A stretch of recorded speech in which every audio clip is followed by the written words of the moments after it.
Senior Finance jamoasi. Bugungi mavzuimiz GPX shartnomalar ro'yxatga olish haqida. May mehnat sayti orqali ro'yxatga olish haqida. Oldinlari GPX shartnomasi May mehnat orqali ro'yxatga olinmasdi. Faqatgina shtatniy sotrudniklar, xodimlar ro'yxatga olinardi.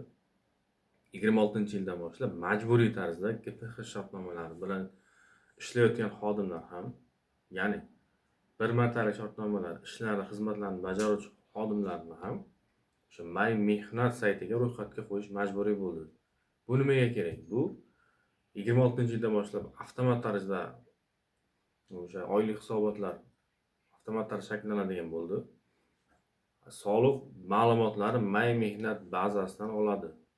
Xodim, sizni korxonangizda nechta xodim bor, qanaqa shtat bo'yicha ishlayapti. O'shadan ma'lumot oladi. O'sha maqsadda bu narsa majburiy qilib qo'yildi.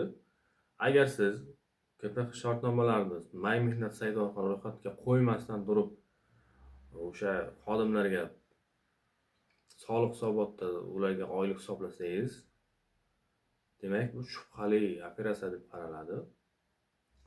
Bas soliqda siz korxonaga nisbatan shubhali deb qaralib, soliq tekshiruvi o'tkazishga sababchi bo'lib qolishi mumkin. O'shanda ehtiyot bo'linglar.